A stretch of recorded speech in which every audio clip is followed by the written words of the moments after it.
السلام عليكم ورحمة الله وبركاته.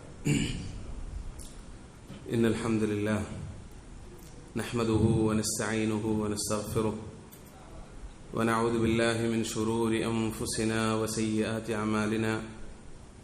من يهده الله فلا مضل له ومن يضلله فلا هادي له. وأشهد أن لا إله إلا الله وحده لا شريك له وأشهد أن محمدا عبده ورسوله صلى الله وسلم وبارك عليه وعلى آله وصحبه أجمعين. أما بعد.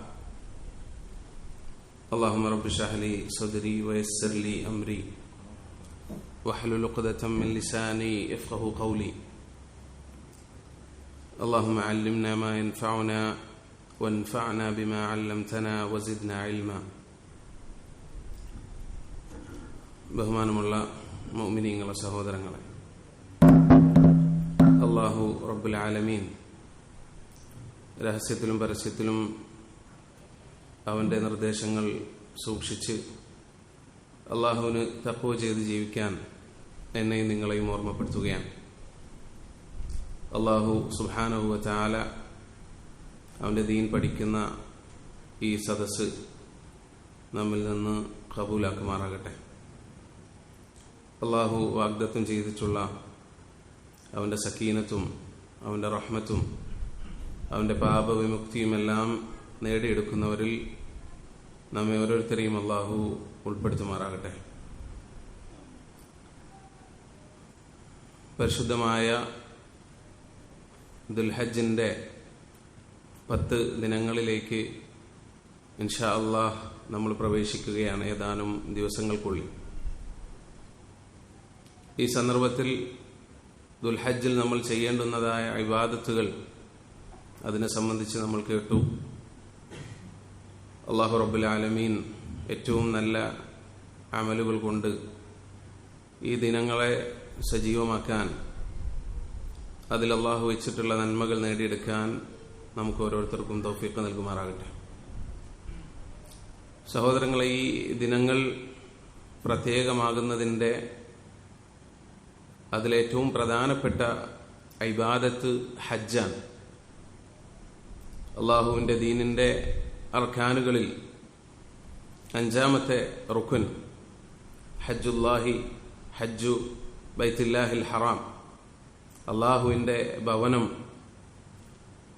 അതിൽ നിർവഹിക്കുന്ന ഹജ്ജ്, അതാണ് യഥാർത്ഥത്തിൽ ഈ ദിനങ്ങളിലെ ഇബാദത്തുകൾ അതിന്റെ ശ്രേഷ്ഠത വർദ്ധിപ്പിക്കുന്നത് എന്ന് ഉലമാക്കൾ പറഞ്ഞതായി കാണാം. റമദാനിലെ അവസാനത്തെ 10ന്റെ ശ്രേഷ്ഠതയും ദുൽഹജ്ജിലെ 10 ദിനങ്ങളുടെ ശ്രേഷ്ഠതയും സംബന്ധിച്ച് അതിന്റെ കാരണങ്ങൾ വിശദീകരിച്ചുകൊണ്ട് പണ്ഡിതന്മാർ പറഞ്ഞെടുത്ത് ഇബ്നു റജബ് അൽ ഹംബലി റഹിമഹുല്ലാഹ് അദ്ദേഹത്തെ പോലുള്ള ആളുകൾ പറഞ്ഞത് കാണാം. ഈ റമദാനിലെ അവസാനത്തെ 10നേക്കാളും ദുൽഹജ്ജിന്റെ ശ്രേഷ്ഠത അത് വരാനുള്ള കാരണം, റമദാനിന്റെ അവസാനത്തെ 10ൽ എല്ലാ ഇബാദത്തുകളും സമ്മേളിക്കുന്നുണ്ട്, ഹജ്ജ് ഒഴികെ. എന്നാൽ ദുൽഹജ്ജിന്റെ 10 ദിവസങ്ങളിലാകട്ടെ ഹജ്ജ് അടക്കമുള്ള എല്ലാ സൽപ്രവർത്തനങ്ങളും അമലുസ്വാലിഹാത്തുകളും ഒന്നിക്കുന്നുണ്ട്, ഒരുമിക്കുന്നുണ്ട്. അതുകൊണ്ടാണ് ഈ ദിവസങ്ങൾക്ക് കൂടുതൽ ശ്രേഷ്ഠത വരാൻ കാരണമെന്ന് ഈ അഭിപ്രായങ്ങളെ തർജീഹ് ചെയ്തുകൊണ്ട് അദ്ദേഹം പറയുന്നത് കാണാം. അപ്പോ ഹജ്ജും അതിലെ ഇബാദത്തുകളും സവിശേഷമായ പ്രാധാന്യം ഈ ദിനങ്ങൾക്ക് നൽകുന്നുണ്ട് എന്ന് മനസ്സിലാക്കാൻ വേണ്ടിയാണ് ഈ കാര്യം ഞാൻ പറഞ്ഞത്. നോക്കൂ, നിങ്ങൾ ഈ ഹജ്ജിലെ തന്നെ ഏറ്റവും പ്രധാനപ്പെട്ട ദുറൂസ്, അതിന്റെ മആലിം, ഹജ്ജിൽ അടങ്ങിയിട്ടുള്ളതായ അധ്യാപനം എന്ന് പറയുന്നത് അത് തൗഹീദാണ്. അതാണെന്ന് നമ്മൾ സംസാരിക്കുന്ന കാര്യം. മആലിബു തൗഹീദ് ഫിൽ ഹജ്ജ്, ഹജ്ജിൽ അടങ്ങിയിട്ടുള്ളതായ തൗഹീദിന്റെ പാഠങ്ങൾ. തൗഹീദിനെ സംബന്ധിച്ച് നമുക്ക് ധാരാളമായി നമ്മൾ പഠിച്ചിട്ടുണ്ട്. അസ്ലുൽ ഉസൂൽ, എല്ലാ അസ്ലുകളുടെയും എല്ലാ ഉസൂലുകളുടെയും അസ്ല് അത് തൗഹീദാണ് എന്ന് നമുക്കറിയാം.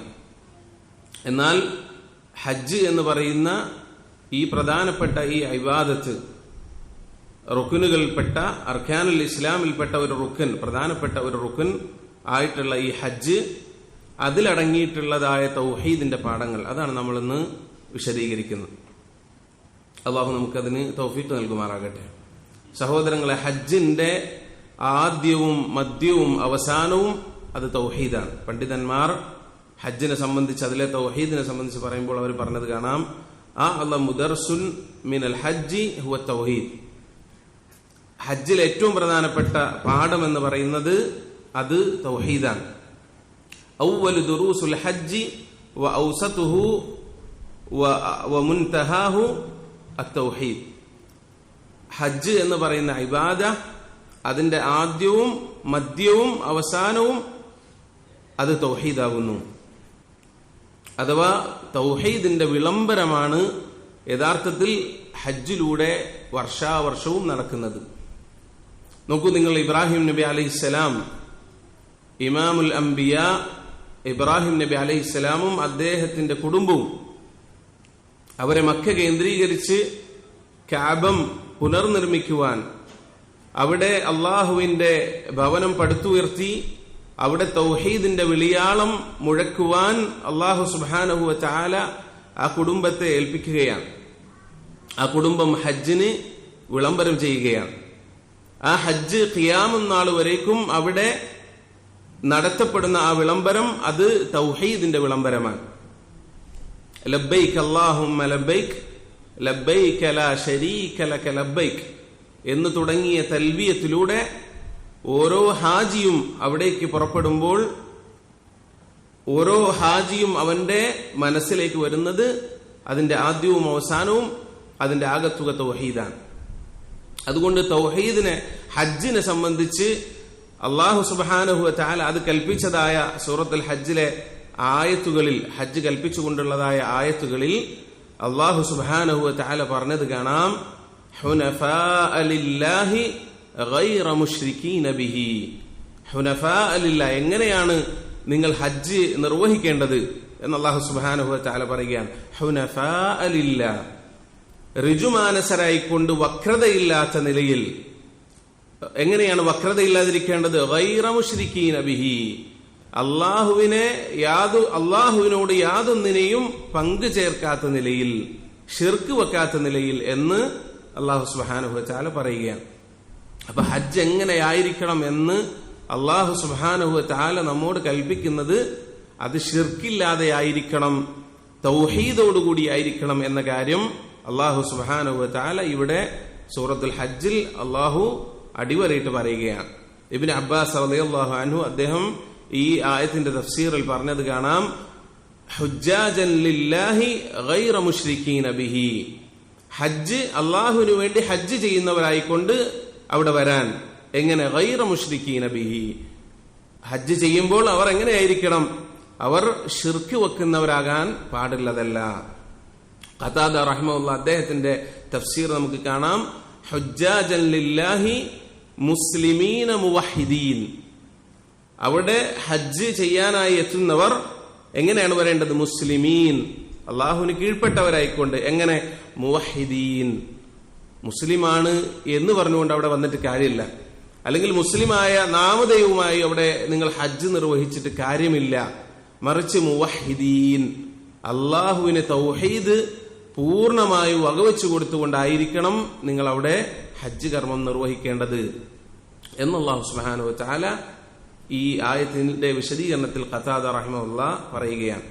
അപ്പൊ സഹോദരങ്ങളെ, ഹജ്ജിന്റെ ആദ്യ അവസാനം അത് വിളംബരം ചെയ്യുന്നത് തൗഹീദാണ്. അതുപോലെ തന്നെ ഉലമാക്കൾ പറഞ്ഞത് കാണാം, അൽ ഹജ്ജു ശിആറുൽ ഹുനഫാ. ഹജ്ജ് എന്ന് പറയുന്നത് നേർമാർഗത്തിലായവരുടെ ഷിആറാണ്.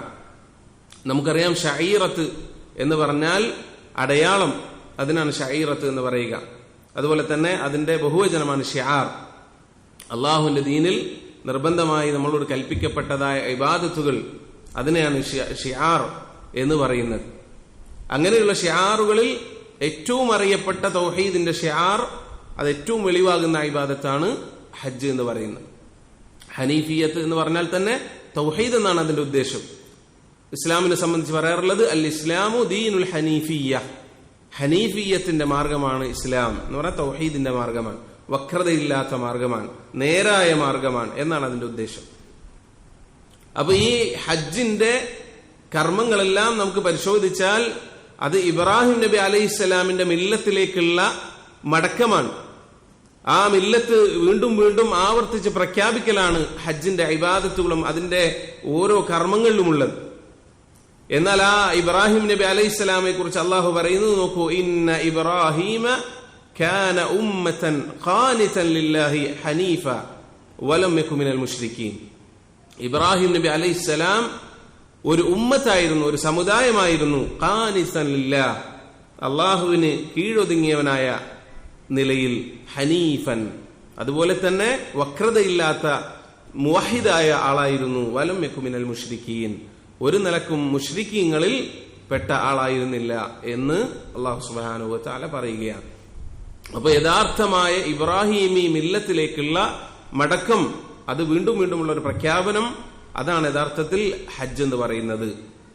അപ്പൊ ഹജ്ജിന്റെ ആകത്തുക എന്ന് പറയുന്നത് അത് തൗഹീദാണ്. അതുപോലെ തന്നെ സഹോദരങ്ങളെ, ഈ ഹജ്ജിന്റെ ഹജ്ജ് എന്ന് പറയുന്ന ഈ ഇബാദത്ത് അത് നിർവഹിക്കാനായി വരുന്ന ആളുകൾ അവരുടെ മാനസികാവസ്ഥ എന്താണ്? അത് പൂർണ്ണമായ ഇഖ്ലാസ്, അത് അള്ളാഹുവിനുള്ള കളങ്കമില്ലാത്ത അള്ളാഹുവിനുള്ള സമർപ്പണമായിട്ടാണ് ഓരോ ഹാജിയും അവിടേക്ക് വരുന്നത്. അതിനെ സംബന്ധിച്ച് അള്ളാഹു പറഞ്ഞത്, വലാ ആമീനൽ ബൈത്തൽ ഹറാമ യബ്തഗൂന ഫദ്ലൻ മിർ റബ്ബിഹിം വരിദ്വാന. എന്താണ്?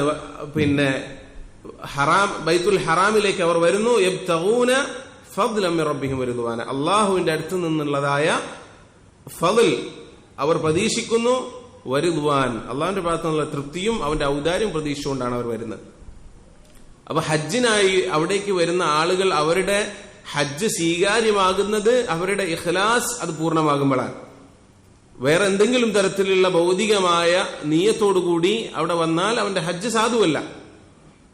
ഏതുപോലെ ഇക്കാലഘട്ടത്തിൽ പണ്ഡിതന്മാർ ഹറമിന്റെ ഉള്ളിൽ ഹജ്ജിന്റെ ഇബാദത്തുകൾ ചെയ്യുന്ന സമയത്ത് തസ്വീർ, ഫോട്ടോ എടുക്കുക, അതുപോലുള്ള കാര്യങ്ങൾ പണ്ഡിതന്മാർ അവിടെയുള്ള ഉലമാക്കൾ അത് നിരോധിച്ചുകൊണ്ട് പറഞ്ഞത് കാണാം. ആ ഇബാദത്തിൽ റിയാ കലരുകയും ആ ഇബാദത്ത് ഫസാദായി പോവുകയും ചെയ്യും. അതുകൊണ്ട് നിങ്ങൾ അത് ഒഴിവാക്കണം എന്ന് പറഞ്ഞുകൊണ്ട് അത് വിലക്കിയിട്ടുണ്ട്. നോക്കൂ നിങ്ങൾ, ഇതുപോലെ അവിടേക്ക് വരുന്ന ആളുകളെ സംബന്ധിച്ച് അവർ വേറെ ഒരു നിലക്കുള്ള യാതൊരു തരത്തിലുള്ള വേറെ ഒന്നും അവർ പ്രതീക്ഷിക്കുന്നില്ല, അള്ളാഹുവിന്റെ അടുത്ത് നിന്നുള്ളതായ ഔദാര്യവും അവന്റെ തൃപ്തിയുമല്ലാതെ. അപ്പൊ ഇത് നമ്മൾ വളരെ അടിവരയിട്ട് മനസ്സിലാക്കേണ്ട കാര്യമാണ്. നമ്മൾ അവിടേക്ക് പുറപ്പെടുന്നത് കൊണ്ട് മറ്റുള്ളതായ ഭൗതികമായ യാതൊന്നും നമ്മൾ പ്രതീക്ഷിക്കുന്നില്ല. അതുപോലെ തന്നെ അള്ളാഹു അല്ലാത്തതായ എല്ലാ ഔലിയാക്കളുടെയും നേതാവായ അള്ളാഹുവിന്റെ റസൂൽ സല്ലല്ലാഹു അലൈഹി വസല്ലം, ആ റസൂലുള്ളാഹി സല്ലല്ലാഹു അലൈഹി വസല്ലമയുടെ അടുത്തേക്കും അതുപോലെ തന്നെ സിയാറത്തിനും മറ്റുമൊക്കെ, അല്ലെങ്കിൽ എല്ലാ ശ്രേഷ്ഠതകളടങ്ങിയ മക്കയിലും ഒക്കെ പോകുമ്പോഴും ഹാജിമാരെ സംബന്ധിച്ച് അവരുടെ മനസ്സിലുള്ള പ്രതീക്ഷ എന്താണ്? അള്ളാഹുവിന്റെ അടുത്ത് നിന്നുള്ളതായ ഫദ്ലാണ്, അള്ളാഹുവിനോടുള്ള ദുആയാണ്, അള്ളാഹുവിനോടുള്ള റജാ ആണ്, പ്രതീക്ഷയാണ്, അള്ളാഹുവിനോടുള്ള റഗ്ബത്തും റഹബത്തുമാണ്, അള്ളാഹുവിൽ നിന്നുള്ള വലിയ പ്രതീക്ഷ, അവനിലുള്ള ഭയം. ഇതാണ് യഥാർത്ഥത്തിൽ ഒരു ഹാജിയുടെ മനസ്സിൽ ഹജ്ജിലുടനീളം ഉണ്ടായിക്കൊണ്ടിരിക്കുക. അപ്പൊ ഇഖ്ലാസോടുകൂടി മാത്രമേ ഒരുവന്റെ ഹജ്ജ് അത് പൂർണ്ണമാവുകയുള്ളൂ. അതിന്റെ അർത്ഥം എന്താണ്? അവിടെയും തൗഹീദിനാണ് പ്രാധാന്യം. അപ്പൊ അതുകൊണ്ട് ഒരു മനുഷ്യനെ സംബന്ധിച്ച് അവൻ വലിയ സമ്പത്ത് ചെലവഴിച്ച് അവിടേക്ക് പോകുമ്പോൾ അവൻ വളരെ പ്രാധാന്യത്തിൽ പരിശോധിക്കേണ്ടത് അവന്റെ ഇഖ്ലാസാണ്. അപ്പൊ സഹോദരങ്ങൾ, അത് അടിവരയിട്ട് നമ്മൾ മനസ്സിലാക്കുക. അതുപോലെ തന്നെ അള്ളാഹുവിന്റെ റസൂൽ സല്ലല്ലാഹു അലൈഹി വസല്ലം അവിടുന്ന്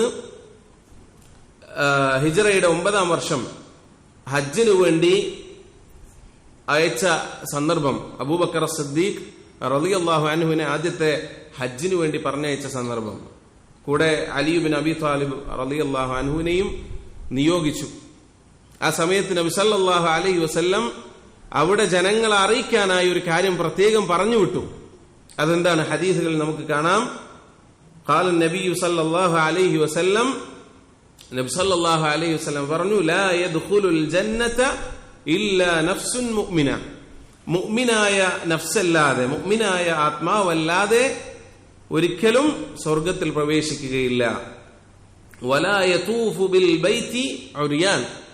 ഒരിക്കലും അള്ളാഹുവിന്റെ ഭവനം അത് നഗ്നരായിക്കൊണ്ട് ആരും അത് തവാഫ് ചെയ്യാൻ പാടുള്ളതല്ല. വലാ യഹുജ്ജു ബഅദൽ ആമി മുശ്രിക്കുൻ. ഈ വർഷത്തിന് ശേഷം ഇവിടെ ഒരു മുശ്രിക്കും ഹജ്ജ് നിർവഹിക്കാവതല്ല.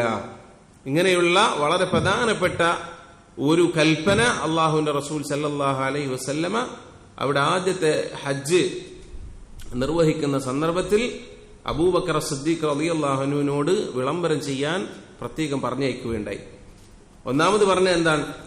ഒരിക്കലും ലാ യദ്ഖുലുൽ ജന്നത ഇല്ലാ നഫ്സുൻ മുഅ്മിന. മുഅ്മിനായ ആത്മാവല്ലാതെ സ്വർഗത്തിൽ പ്രവേശിക്കുകയില്ല. അപ്പൊ മക്കയിലെ മുശ്രിക്കുകൾ അവരും അവിടെ ഹജ്ജ് ചെയ്യുന്നുണ്ട്, മുശ്രിക്കായ നിലയിൽ ഹജ്ജ് നിർവഹിക്കുന്നുണ്ട്. എന്തിനാണ് അവർ ഹജ്ജ് നിർവഹിക്കുന്നത്?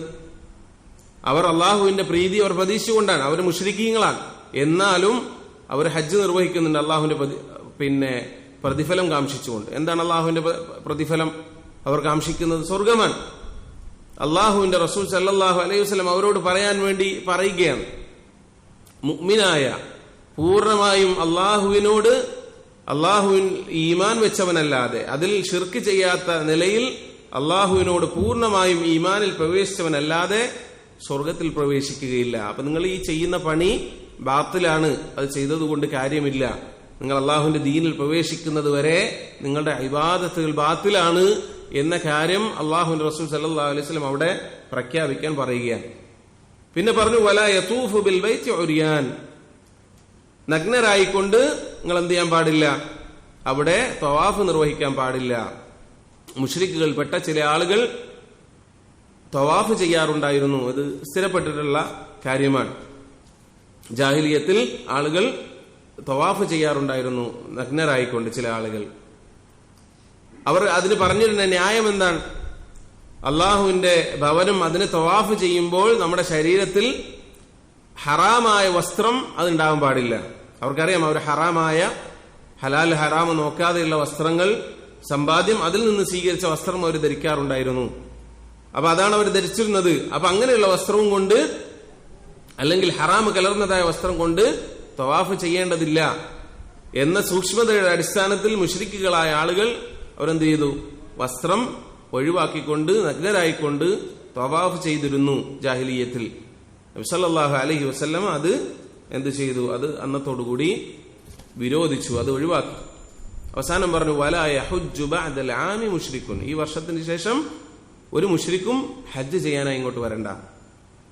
അള്ളാഹുവിന്റെ റസൂൽ സല്ലല്ലാഹു അലൈഹി വസല്ലമയുടെ ഭാഗത്തു നിന്നുള്ളതായ കൽപ്പന അവിടെ വന്നു.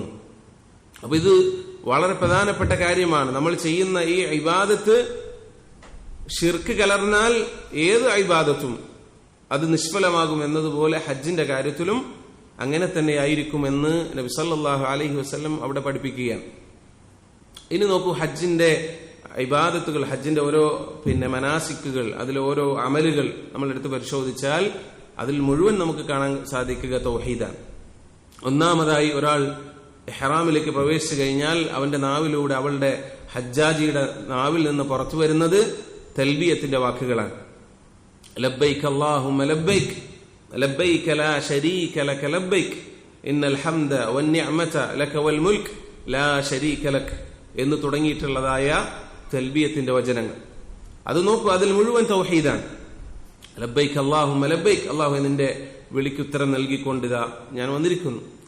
ലബ്ബൈക ലാ ശരീക ലക ലബ്ബൈക, നിന്റെ വിളിക്കതാ ഞാൻ ഉത്തരം നൽകിയിരിക്കുന്നു, നിനക്ക് യാതൊരു പങ്കാളിയുമില്ല തന്നെ. എന്നാൽ ഈ തൽബിയത്തിന്റെ വാക്ക്, അത് മക്കയിലെ മുശ്രിക്കുകൾ പറഞ്ഞിരുന്നതായ തൽബിയത്ത്, അത് വേറൊരു രൂപത്തിലുള്ളതായിരുന്നു. എന്താണത്? ഹദീസുകൾ നമുക്ക് കാണാം. മക്കയിലെ മുശ്രിക്കുകൾ അവർ പറഞ്ഞിരുന്ന തൽബിയത്ത് ലബ്ബൈക അല്ലാഹുമ്മ ലബ്ബൈക, അല്ലാഹുവേ നിന്റെ വിളിക്ക് ഉത്തരം നൽകിക്കൊണ്ട് ഞാനിതാ വന്നിരിക്കുന്നു. ലബ്ബൈക ലാ ശരീക ലക ലബ്ബൈക, നിനക്ക് യാതൊരു പങ്കാളിയുമില്ല എന്നും അവർ പറഞ്ഞിരുന്നു. ഇല്ലാ ശരീകൻ ഹുവ ലക്. ഇവിടെ എത്തുമ്പോൾ നബി സല്ലല്ലാഹു അലൈഹി വസല്ലം അവരോട് പറയും വഖദ് ഖദ്, നിർത്തു, അവിടെ നിർത്തു എന്ന് അവരോട് പറയുമായിരുന്നു നബി സല്ലല്ലാഹു അലൈഹി വസല്ലം. ജാഹിലിയത്തിൽ അവര് ഹജ്ജ് ചെയ്യുന്ന സന്ദർഭത്തിൽ. എന്നാൽ അവർ അതും കഴിഞ്ഞ് ഇങ്ങനെ കൂടി പറയും ഇല്ലാ ശരീകൻ ഹുവ ലക്. എന്നാൽ ഇല്ലാ ശരീകൻ, ചില പങ്കുകാരൊഴികെ, ഹുവ ലക്, ആ പങ്കുകാരാരാണ്? അത് നിനക്കുള്ള പങ്കാളികളാണ്, നീ തെരഞ്ഞെടുത്ത പങ്കാളിയാണ്. തംലികുഹു വമാ മലക്, തംലികുഹു, നീ അവരെ ഉടമപ്പെടുത്തുന്നു, വമാ മലക്, അവരുടമപ്പെടുത്തിയതിനെയും എല്ലാത്തിനെയും എന്ത് ചെയ്യുന്നു? അതിനെല്ലാം ഉടമപ്പെടുത്തിയിട്ടുള്ളത് നീയാണ്. നോക്കൂ നിങ്ങൾ, നമ്മുടെ ആളുകൾ തൗഹീദിന്റെ കാര്യത്തിൽ പഴച്ചുപോയ ആളുകൾ, അവർ പറയുന്ന ഏതൊരു വാദമാണോ അതാണ് മക്കയിലെ മുശ്രിക്കുകളും ജാഹിലിയത്തിൽ പറഞ്ഞത്. അതിന്റെ ഏറ്റവും വലിയ തെളിവാണ് അവരുടെ തൽബിയത്തിന്റെ വാക്കുകൾ. അവർ അള്ളാഹുവിന്റെ ഭവനത്തിനും ചുറ്റും തവാഫ് ചെയ്യുന്ന സമയത്ത് അവർ പറഞ്ഞു തരുന്നതായ തൽബിയത്തിന്റെ വാക്കുകളാണ്. ഇല്ലാ ശരീകൻ ഹുവ ലക്, നിനക്കൊരു പങ്കാളിയുമില്ല, നീ സ്വീകരിച്ച പങ്കാളിയല്ലാതെ. എന്താണ് ആ പങ്കാളിയുടെ പ്രത്യേകത? സ്വന്തം നിലക്ക് പങ്കാളിയുണ്ടോ? അള്ളാഹുവിനെ പോലെ അതേ കഴിവുള്ള വേറൊരു അള്ളാഹു ഉണ്ടെന്ന് നമ്മൾ പറയുന്നില്ല. എന്നാൽ അള്ളാഹു അവൻ സ്വീകരിച്ച ചില പങ്കാളികളുണ്ട്. മറ്റൊരു അള്ളാഹ് ഉണ്ട് എന്ന് നമ്മൾക്ക് വാദമില്ല. മറിച്ച് അള്ളാഹുവെ നീ സ്വീകരിച്ചതായ നിന്റെ പ്രത്യേകക്കാരായ ആളുകൾ, പങ്കാളികൾ. എന്താ പങ്കാളികളുടെ പ്രത്യേകത? തംലികുഹു വമാ മലക്, നീ ആണ് അവരെ ഉടമപ്പെടുത്തുന്നത്. അവർ ഉടമപ്പെടുത്തിയതും അവരുടെ പക്കലുള്ളതും എല്ലാം നീ ഉടമപ്പെടുത്തിയതാണ്. എന്ന് പറഞ്ഞാൽ അള്ളാഹു നൽകിയ കഴിവിൽ നിന്നാണ് എന്ത് ചെയ്യുന്നത്? നമ്മൾ അവരോട് ചോദിക്കുന്നത് എന്ന് ഷിർക്കിനെ ന്യായീകരിക്കുന്ന ആളുകൾ പറയുന്നത് പോലെ. സുബ്ഹാനല്ലാഹ്, എന്തൊരു വലിയ സാമ്യതയാണ്.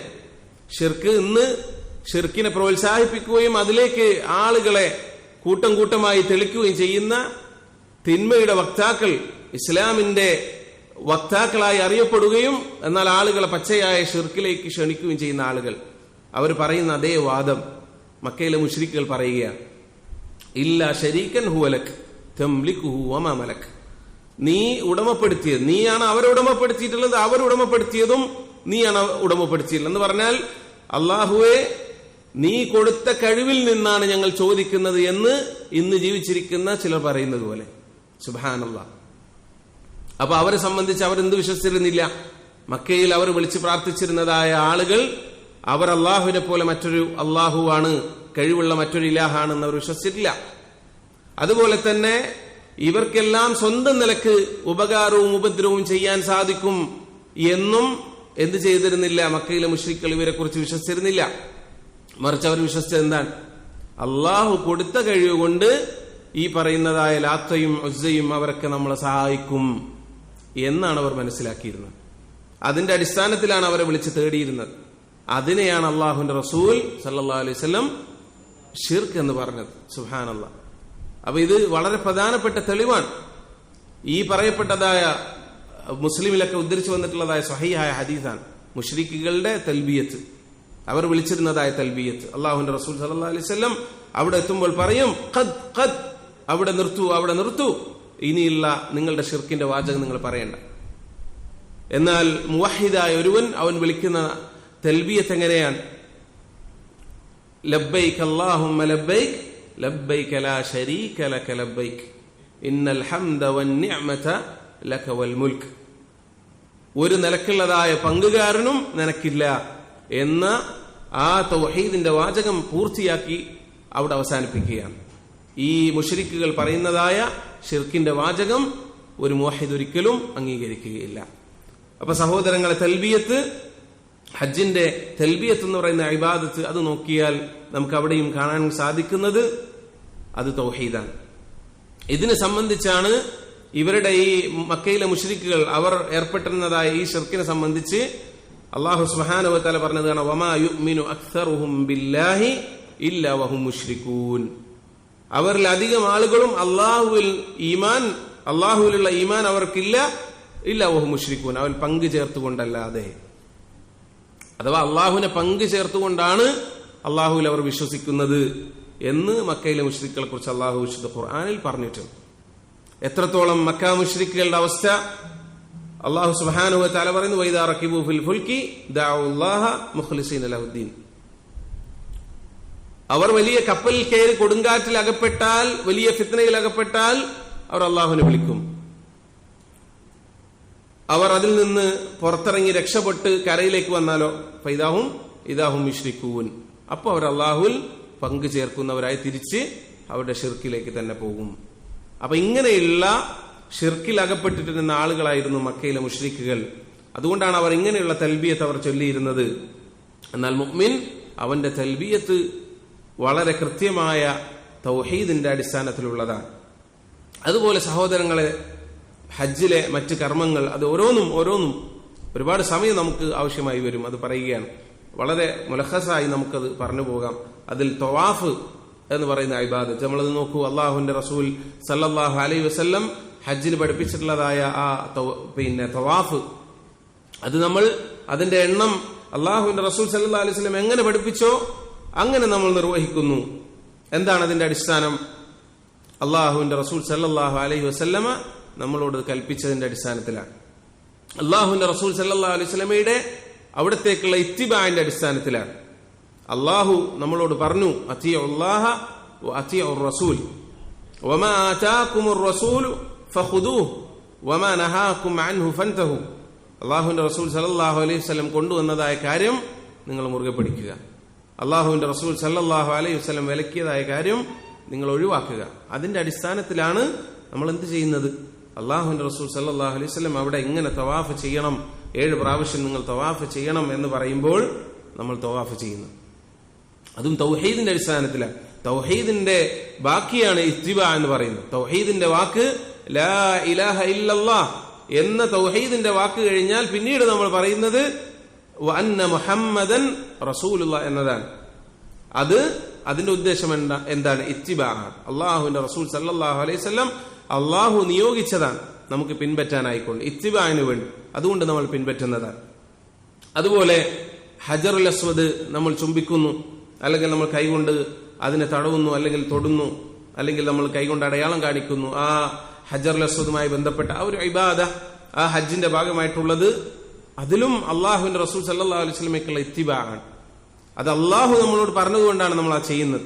അള്ളാഹുവിന്റെ റസൂൽ സല്ലല്ലാഹു അലൈഹി വസല്ലം പറഞ്ഞതുകൊണ്ടാണ് ചെയ്യുന്നത്. നോക്കൂ, ഉമർ ബിൻ ഖത്താബ് റളിയല്ലാഹു അൻഹു ആ ഹജറുൽ അസ്വദുമായി ബന്ധപ്പെട്ട ആ സുന്നത്തിനെ വിശദീകരിച്ചു വരുന്നത് എത്ര മനോഹരമായിട്ടാണ്. അവിടുന്ന് പറയുന്നു, നോക്കൂ, അഅലം അന്നക ഹജർ ലാ തദുറു വലാ തൻഫഅ. എനിക്കറിയാം നീ വെറും കല്ല് മാത്രമാണ്, ഒരു ഉപകാരമോ ഉപദ്രവമോ ചെയ്യാത്തതായ കല്ല്. വലൗല അന്നി റഅയ്തു റസൂലല്ലാഹി സ്വല്ലല്ലാഹു അലൈഹി വസല്ലമ യുഖബ്ബിലുക മാ ഖബ്ബൽതു. നമ്മൾ ആ ചുംബിക്കുന്ന ആ ചുംബനം അള്ളാഹുവിന്റെ റസൂൽ സല്ലല്ലാഹു അലൈഹി വസല്ലം ചെയ്യുന്നതായി ഞാൻ കണ്ടിട്ടില്ലായിരുന്നുവെങ്കിൽ മാ ഖബ്ബൽതു, ഞാൻ ഒരിക്കലും അതിനെ ചുംബിക്കുമായിരുന്നില്ല. അപ്പൊ നോക്കൂ, ആളുകൾ പലപ്പോഴും ഇസ്ലാമിനെതിരെ ആക്ഷേപങ്ങൾ ഉന്നയിക്കുന്ന കാഫിറുകൾ, സത്യനിഷേധികൾ, മുൽഹിദുകളായ ആളുകൾ അവർ പറയുന്നത് കാണാം, കഅബയെ സംബന്ധിച്ചും അതുപോലെ തന്നെ ഹജറുൽ അസ്വദിനെ സംബന്ധിച്ചുമൊക്കെ അവർ അതിനെ കല്ലിനെ ആരാധിക്കുന്നു എന്ന് തുടങ്ങിയിട്ടുള്ള വ്യർത്ഥ ആരോപണങ്ങൾ നടത്തുന്നത് കാണാം. അതിന് ഉമർ ബിൻ ഖത്താബ് റളിയല്ലാഹു അൻഹു മറുപടി പറയുകയാണ് അതുപോലുള്ള വാദങ്ങൾക്ക്. അള്ളാഹുവിന്റെ റസൂൽ സല്ലല്ലാഹു അലൈഹി വസല്ലം ചുംബിക്കുന്നതായി ഞാൻ കണ്ടിട്ടില്ലായിരുന്നു, ഞാൻ ചുംബിക്കുമായിരുന്നില്ല.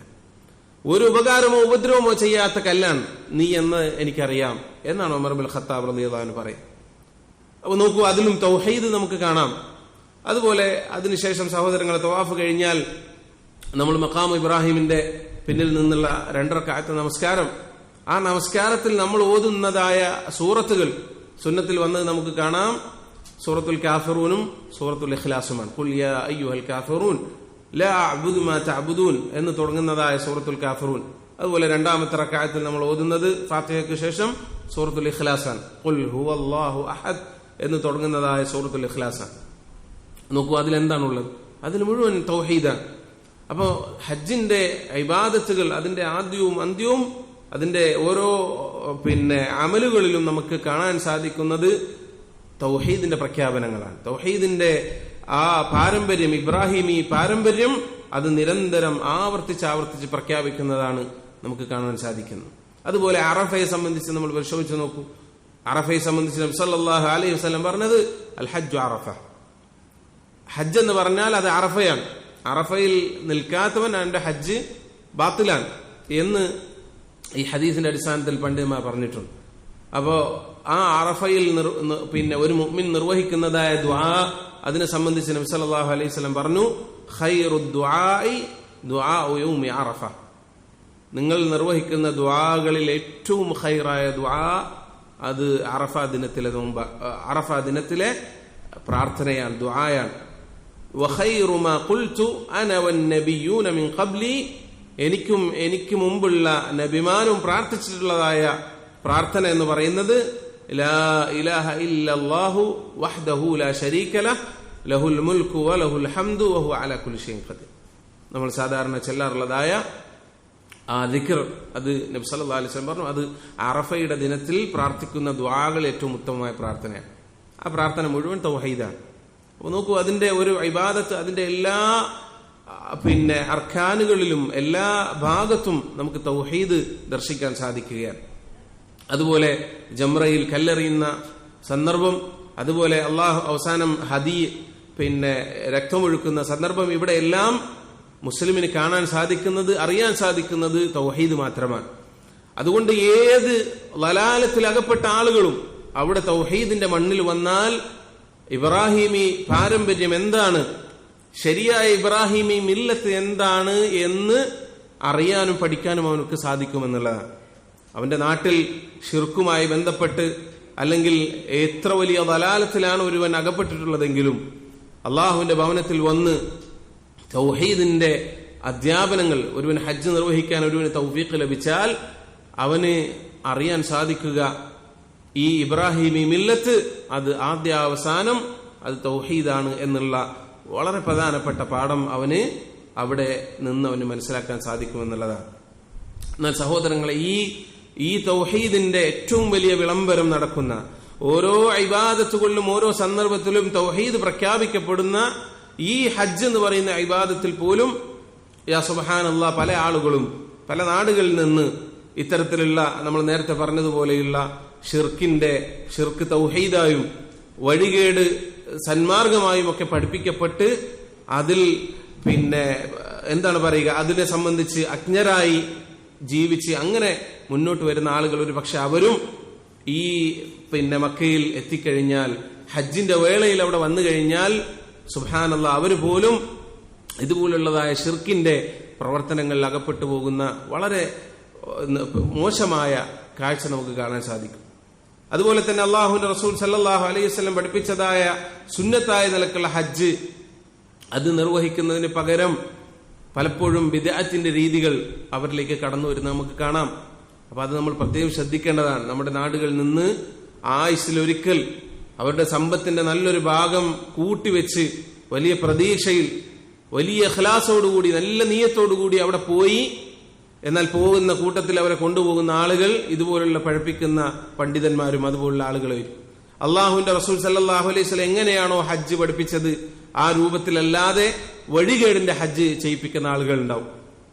എന്നിട്ടോ അവിടെ ചെന്ന് ഓരോ അള്ളാഹുവിന്റെ റസൂൽ സല്ലല്ലാഹു അലൈഹി വസല്ലം പിന്നെ നിന്നിട്ടില്ലാത്ത സ്ഥലത്ത് നിൽക്കുക, അള്ളാഹുവിന്റെ റസൂൽ സല്ലല്ലാഹു അലൈഹി വസല്ലം നിർവഹിച്ചത് ആയ ആ രൂപത്തിലല്ലാതെ ഹജ്ജ് നിർവഹിക്കുക, അതിൽ പലതും കൂട്ടുകയോ പലതും കുറയ്ക്കുകയോ ചെയ്യുക, ഇങ്ങനെയുള്ള വലിയ അപകടത്തിൽപ്പെട്ടു പോകുന്ന ആളുകൾ. സഹോദരങ്ങൾ, അവർക്ക് കാര്യങ്ങൾ പഠിപ്പിച്ചു കൊടുക്കേണ്ട ബാധ്യത നമുക്കുണ്ട്. അതിലേറ്റവും അപകടകരമായ കാര്യമെന്ന് പറയുന്നത് അവർ വൽഇയാദു ബില്ലാഹ് ഷിർക്കിൽ അകപ്പെട്ടു പോകുന്നതാണ്. അള്ളാഹു നമ്മെ കാത്തുരക്ഷിക്കുമാറാകട്ടെ. അവിടെ തൗഹീദിന്റെ മണ്ണിൽ പോയി അള്ളാഹുവിന്റെ റസൂൽ സല്ലല്ലാഹു അലൈഹി വസല്ലമയുടെ ഖബറിന്റെ അടുത്ത് വരെ പോയി ആ തൗഹീദിന്റെ മണ്ണിൽ ചെന്ന് ഈ പറയപ്പെട്ടതായ ഇബ്രാഹിമി മില്ലത്ത് പഠിക്കാൻ, അതിന്റെ മലാഹിറുകൾ അതിന്റെ മആലിമുകൾ പഠിക്കാനുള്ള അവസരം കിട്ടിയിട്ടും അവിടെ ചെന്ന് ഷിർക്കിൽ അകപ്പെട്ടു പോകുന്ന ആളുകളുണ്ട്. അള്ളാഹു കാത്തുരക്ഷിക്കുമാറാകട്ടെ. സഹോദരങ്ങൾ, അവരോട് നമുക്ക് വലിയ ബാധ്യതയുണ്ട്. ശരിയായ തൗഹീദ് അവർക്ക് എത്തിച്ചു കൊടുക്കേണ്ട ബാധ്യത നമുക്കുണ്ട്.